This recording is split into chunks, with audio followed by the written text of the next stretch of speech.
That's right. All right, so let's get to Sammy's worst of the weekend. My worst of the weekend is a sport I don't generally watch, but anytime you hear the words fans and pepper sprayed used Oh, together, I feel like it deserves some attention. Apparently, the fans of Liverpool at the end yeah. of the beginning of the UEFA Cup match got pepper sprayed by the security team at Stadia de France for trying to enter the stadium using fake tickets. And that's what the stadium is saying. The fans are saying that those tickets were legitimate and they couldn't get through the turnstiles and it logged up everybody on the Liverpool side. Either way, fans and pepper spray. I mean, kids and people who are just coming to support their team getting pepper sprayed. Come on, man. We gotta find a better way to handle that situation. That's pretty awful.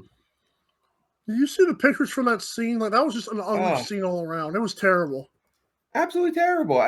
Pepper sprays are, if you have people trying to crash Congress, sure, right? I can understand pepper spray. This is a soccer match. Come on, you guys.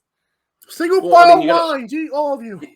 This is like a Super Bowl, and for you to spend whatever money they spent, which couldn't have been cheap, obviously, No. and not be able to attend. I mean, I understand a little bit of the frustration there, but yeah, I mean, that's a crazy. I saw the scene. I don't want to say live, but there was Twitter posted at maybe. my job there was the TV was on and they were showing a little bit of that, and it was you couldn't tell. It looked like the fans were just trying to charge the stadium, but you didn't really Yep. know exactly what was going on. So that's pretty wild. They also delayed the game. Shot Real Madrid who won. Aaron, what's your worst of the weekend? So my worst of the weekend really spans a couple weeks now, but it's culminated on Saturday, and that's the Carolina Hurricanes on the road.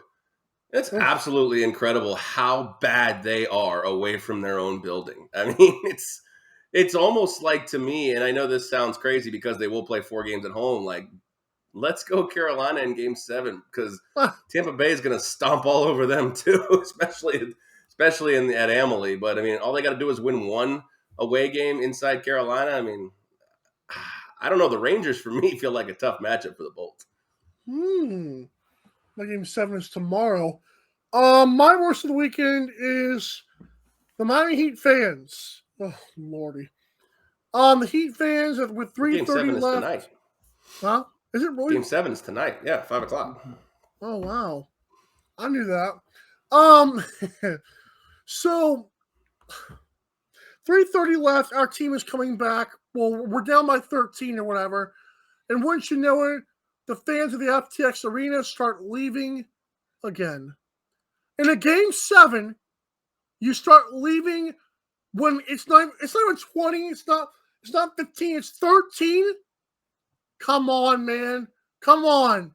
Why? And then we came back with a chance to take the lead late, and you missed it. We didn't deserve to win that game. That was my worst of the weekend. Is my own co-fans of Miami Heat. They So, deserve better for sure. They made a great comeback in that game. amen. Best of the weekend, Sammy. Another sport I don't generally watch but happened to catch live this weekend was the Indianapolis 500. And for Wow. me, the best of the weekend was Marcus Ericsson because here's a guy with 5 laps to go, had the race we won. I mean, he needed to crash basically to lose.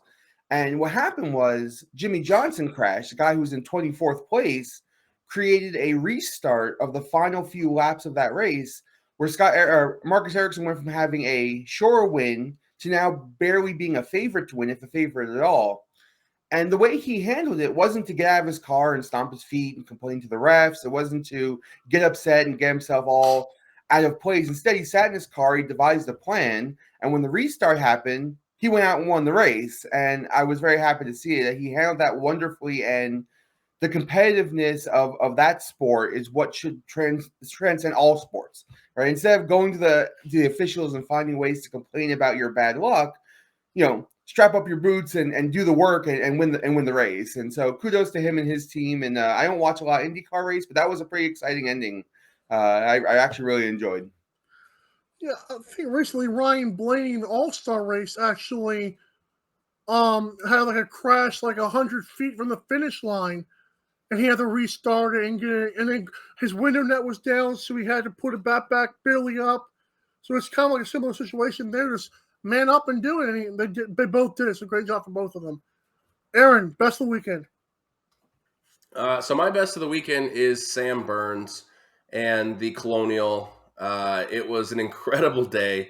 Sam Burns is one of the early outs as he's, I believe, 7 or 8 back to start the day of the leaders. Shoots a 65, a 5 under to get to 9 under. Sits in the clubhouse for 2 hours as the winds and the climate and everything just goes insane for the last guys. The rest of the pack ends up falling back to Sam Burns at 9 under, leaving Scotty Scheffler, who's the world number 1, who we all know is on fire right now. Almost took his 6th title in his last 9 starts. That's insane. But ended up forcing a playoff between Burns and Scheffler, and Burns comes back out after a 2-hour layoff and drains a 40-foot birdie putt to beat his best friend growing up, Scotty Scheffler, at the Colonial.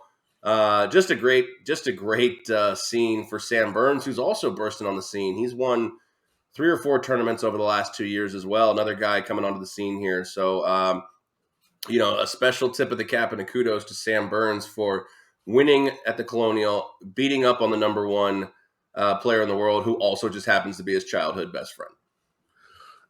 I don't know if Sammy saw that putt, but that putt was pretty incredible because it has to curl at the very end.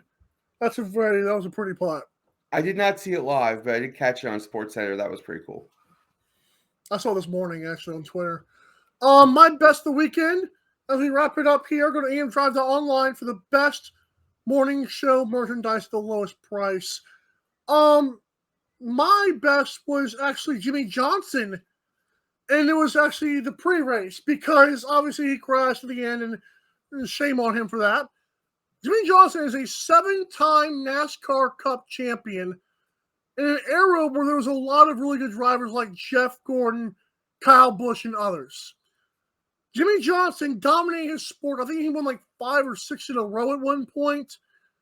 And then says, you know what? I'm retiring from NASCAR. Oh, well, good job, Jimmy.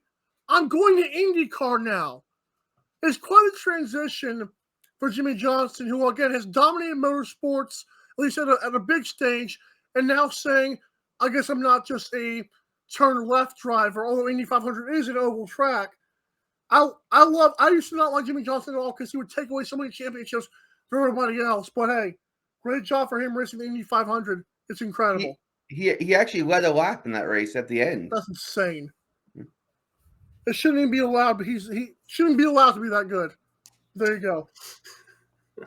We talk about how much we love greatness, but now it shouldn't be allowed. You like LeBron, don't you? LeBron shouldn't be allowed by your logic. That's different. That's different. Of course it is. Same, but different, right?